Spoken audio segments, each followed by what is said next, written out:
السلام علیکم ورحمۃ اللہ وبرکاتہ۔ صاحب، آپ نے سوال کیا ہے کیا جس شادی میں ڈھول باجے ناچ گانے ہوں اس میں شرکت کرنا کیسا ہے، جبکہ عدم شرکت سے رشتوں میں توڑ کا امکان ہو؟ اس کے بارے میں عرض یہ ہے کہ یہ موسیقی اور آلات موسیقی، ڈھول باجے ناچ گانے وغیرہ، یہ شریعت مطہرہ میں حرام اور ناجائز ہیں۔ قرآن مقدس کی متعدد آیات اور احادیث صحیحہ اس پر دال ہیں کہ یہ موسیقی، گانے بجانے اور آلات موسیقی یہ شریعت میں حرام اور منع ہیں۔ جس محفل میں شادی بیاہ کی مجلس ہو یا اس کے علاوہ ان چیزوں کا اس میں اہتمام کیا جائے تو وہ غیر شرعی اور گناہ پہ مبنی وہ محفل ہے۔ تو جو غیر شرعی محفل ہو، گناہ کی مجلس ہو، خلاف شرع تقریب ہو، اس میں شرکت کرنا اہل ایمان کے لیے قطعاً جائز نہیں ہوتا۔ قرآن مقدس 19واں پارہ سورۃ الفرقان کے آخری آیتوں میں آیت کریمہ ہے، فرمایا والذین لا یشہدون الزور اذا مروا باللغو مروا کراما۔ اس سے پہلے اللہ تعالیٰ کے نیکوکار بندے اور اللہ کے پاک باز بندے عباد الرحمن کی صفات کا بیان ہو رہا ہے۔ ان کی صفات میں ایک صفت ذکر کی کہ اہل ایمان جو اللہ کے خاص بندے ہوتے ہیں، لا یشہدون الزور۔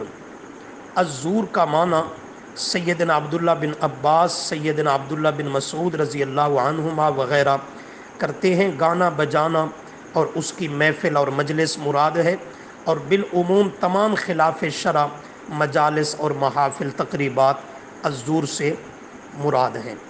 تو وہ فرمایا خلاف شرع بالخصوص گانے بجانے کی محفل میں شریک نہیں ہوتے۔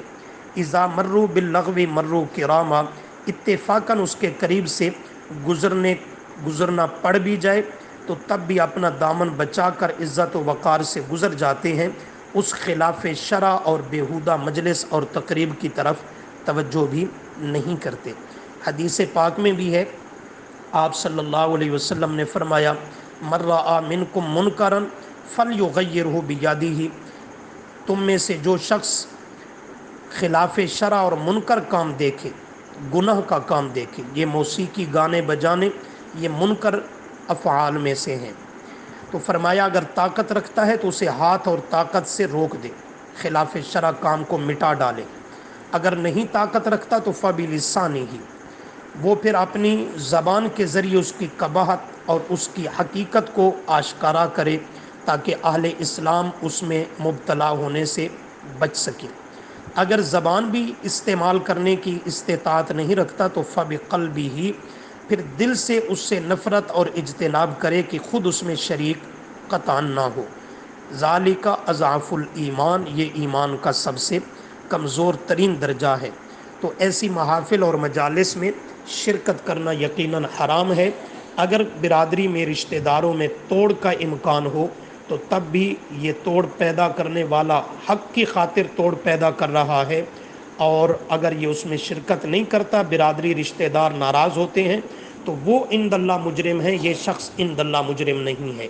حدیث پاک میں ہے، آپ صلی اللہ علیہ وسلم نے فرمایا الحب للہ والبغض للہ، کسی سے محبت اور رشتہ ناتا جوڑو تو وہ بھی اللہ کی خاطر، والبغض للہ، کسی سے بغض و عداوت اور توڑ پیدا کرو تو وہ بھی اللہ کی خاطر کرو۔ رشتہ ہوتا ہی وہی ہے جس میں دینداری پائی جائے، جہاں دینداری نہیں اور رشتہ مجبور کرتا ہے رشتہ داری قرابت داری کہ وہ آدمی گناہ کی اور خلاف شرع مجلس میں شرکت کرے تب رشتہ داری باقی رہتی ہے، تو پھر اس رشتہ داری میں دین نہیں، دنیا، ہوس اور اس کے اندر نفسانی خواہشات پائی جاتی ہیں۔ جس رشتہ داری کے اندر یہ امور پائے جائیں، شریعت ایسی رشتہ داری کو برداشت اور قرابت داری کو پسند نہیں کرتی۔ اس لیے کسی سے رشتہ تعلق اور محبت ہے تو وہ بھی اللہ کی رضا کے لیے ہے، کسی سے توڑ بائیکاٹ اور برات بیزاری ہے، اور بغض و عداوت ہے وہ بھی اللہ کے لیے ہے۔ فرمایا جس میں یہ خوبی اور صفت پیدا ہو جائے کہ جب بھی محبت کسی سے کرے، قرابت داری قائم کرے، اللہ کے لیے کرے، جس سے بغض و عداوت رکھے، اللہ کی رضا کے لیے رکھے، دین کی خاطر اس کا بغض و عداوت اور بائیکاٹ ہو، فقد استکمل الایمان، تو اللہ کریم اس کے ایمان کو کامل اور مکمل بنا دیتے ہیں۔ اور دوسری حدیث میں ہے کہ اللہ اسے ایمان کی حلاوت اور مٹھاس نصیب فرما دیتے ہیں۔ تو اس لیے شریعت مقدم ہے، دنیا داری، قرابت داری، رشتہ داری یہ اس سے مؤخر ہے۔ ایک دیندار آدمی کو شریعت فالو کرنا لازم ہے، اس میں کوئی رشتہ ناتا باقی رہے یا نہ رہے۔ السلام علیکم۔